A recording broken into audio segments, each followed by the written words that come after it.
We are here with Professor Luis Javier Pentón Herrera. He's a teacher at our university. Professor, it is a great pride for us that you were awarded with the TESOL Teacher of the Year award. That's why my first question to you is, what inspired you to become a teacher? Well, my journey back to teaching, I would have to say it goes back to 2011, 2012.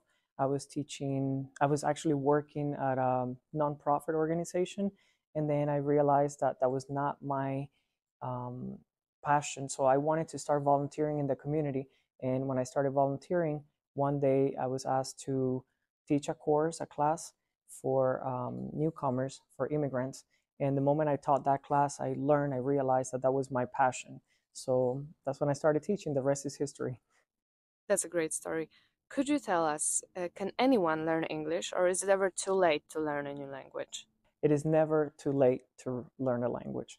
Anyone at any age can learn any languages. I teach English and Spanish, and my oldest student that I can remember was 71, and he learned Spanish. It took him 3 years of consistently going to Spanish courses, but he learned. He learned Spanish at 74. So anyone can learn at any age.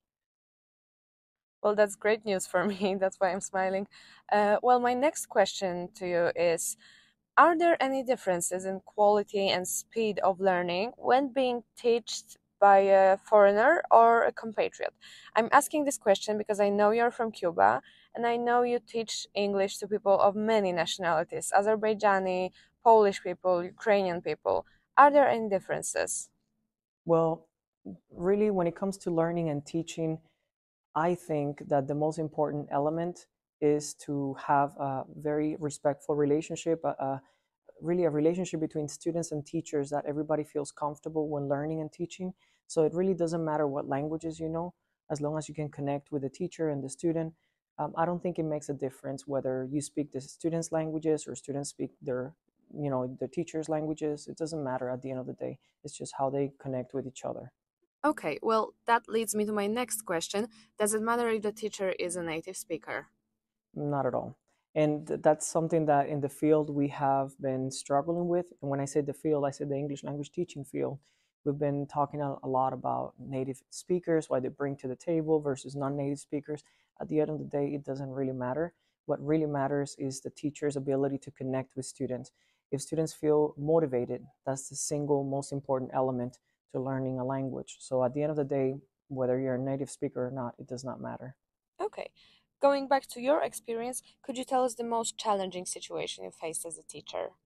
Well, it would have to be when I was teaching back in 2013, 14. I was teaching in Maryland at a university, and I had a student who was in the military and he had PTSD, post-traumatic stress disorder, and he just couldn't stop himself or he couldn't manage himself. So it became a little bit of it was difficult because we were all adults and it was difficult for him to manage himself, and then that was affecting the entire class. But I was glad that I came up with some strategies to help him cope with the class and to be able to work around um, his his um, his abilities, his management issues. But we were able to complete it successfully. That was a great story. Thank you for that. Well, my next question is, can teachers change the world? Do you think that taking small steps as a teacher can lead us to a better world? That's a great question. Thank you for that. Well, I think that's why teachers were in the teaching profession. And I've been talking a lot with my colleagues recently. I just came back from a conference. And I think we all chose this teaching profession, the teaching profession itself, education, language teaching in my particular situation, because we do believe that we can change the world. We believe that we're um, the profession that gives the opportunity for all the other professions to be created. And without teachers, there's really no society, there's really no education. So definitely 100%. Well, that's great to hear because I'm also a believer of taking small steps. I know of your publications and I know you're a person that is acting against inequity.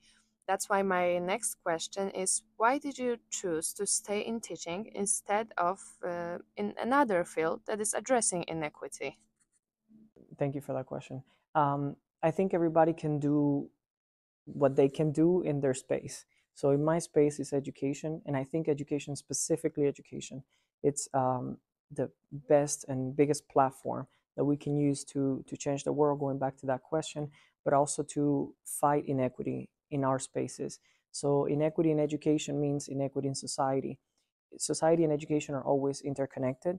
So for me, staying in education and fighting inequity from education is the foundation to fight inequity in society and in the world. So that's why I think education is the most important space to fight and talk about inequity. That was a great answer. Thank you for that. Do you have any advices for people learning a new language?